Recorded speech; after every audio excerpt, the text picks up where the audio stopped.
What's up, YouTube? This is Too Raw for TV. All right.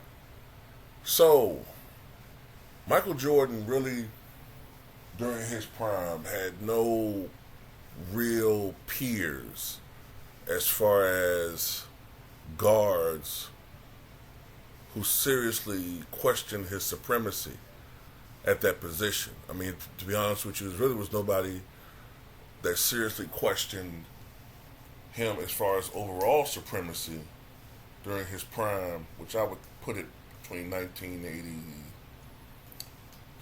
I would honestly say 87 to 93. I mean, when he came back, he was still better than everybody else, but he was closer to the pack than he had been before his retirement. He was still the best, but it was a little bit closer. Well, actually, a lot closer. When he was in his 6-year prime, man, 6-7 year prime, he was far and away the best player in the NBA. But one guy that didn't see it like that was Clyde the Glide Drexler, right? Who was interviewed back in 1992, and I'll put a link to this article in the pinned comment in the comment section below. So, Clyde was the guy that was always compared to Mike. They were roughly the same size, played the same position for the most part. They had similar games, in a lot of ways. But that 91-92 season is considered Clyde Drexler's finest overall. And the fact that he displayed so many aspects of his game. And he had the confidence to believe in himself that he was not only on Michael Jordan's level, but if you asked him, he thought he was better. So this is what he had to say. He said in an episode of Diversion Podcast, so this was recent, he said, I was bigger, faster, and stronger. I could do everything he could do except shoot more. So what he's alluding to is it was the perception that he was a better outside shooter than Jordan was, which necessitated in Jordan's competitive psychotic mind what he did in Game 1 of their finals was to say, no, I choose not to shoot because that's just not my game. But if I did so, best believe I could shoot this motherfucker, which is what he did. About him being bigger, faster, and stronger, I give him bigger. He was 6'7", 222, a natural 222. Jordan was 6'5", but let's give him 6'6", 200 maybe, back then 205. When he first came to the NBA, he was about 190, 195. So yeah, I give him that he was bigger. Stronger initially, yeah, I would say he was stronger than Mike, but not as his career progressed, especially the later Bulls version after 95. He wasn't stronger than that version. Faster? No, you out your goddamn mind. Nah. Clyde was fast, but I wouldn't say he was faster than Michael Jordan. Jordan could run a 4.3, right? No, I wouldn't give him faster. And he definitely wasn't as explosive as Mike. That's bullshit. He wasn't more athletic than Jordan. And that's not saying that Drexler wasn't athletic, but Jordan was just something else, man. And by the way, this is just another example of the anti-Jordan smear campaign that I've been talking about that's been going on for quite some time. Let's talk about the 1992 finals, okay? That was for all the marbles, all the bragging rights. Portland, on paper, had a better team, okay? They had a better center.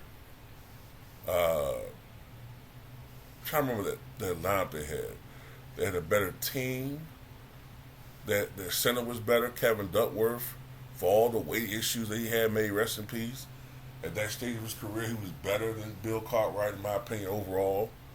I think their power forward was Jerome Kersey. Was Kersey still a power forward? Or was it Cliff Robinson? either way, I think it might have been Cliff Robinson. Cliff Robinson was, I think, a better overall player than Horace Grant. All right. Small forward, let's say Kersey, Pippen, or Robinson, whatever, however how they want to flip it. Pippen, okay. Jordan, okay. Point guard, John Paxson versus Terry Porter. Come on. Come on. And they were deep, Portland. But they didn't have Michael Jordan. In that series in 1992, Clyde played okay.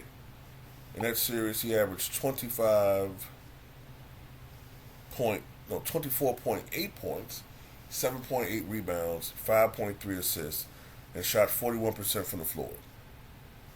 Jordan, on the other hand, 35.8 points, 4.8 rebounds, 6.5 assists.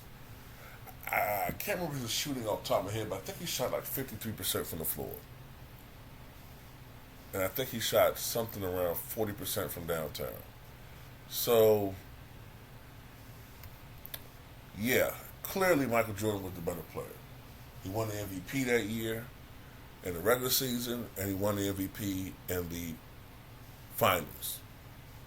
And like he said in The Last Dance, he saw Clyde as a threat, but that's about it.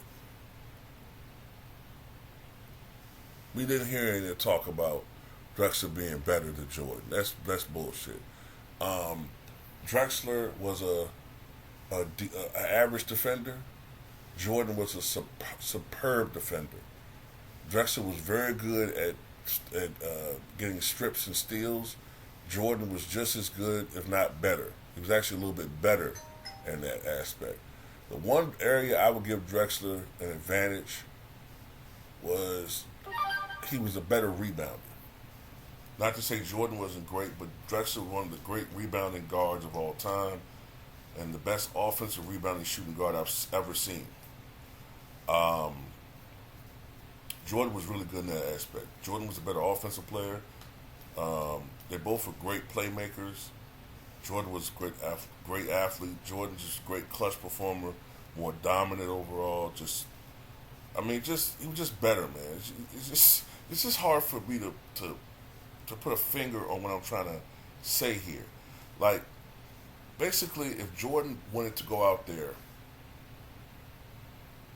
if he wanted to go out there and lead the team in rebounds, he could have done that, like he did in that series against Atlanta when Dennis Rodman wasn't doing his job, and he averaged almost 10 rebounds per game in that series. Or if he wants to be an assist man, he can go out there and average 11 assists per game in that 91 series, like he did in the finals.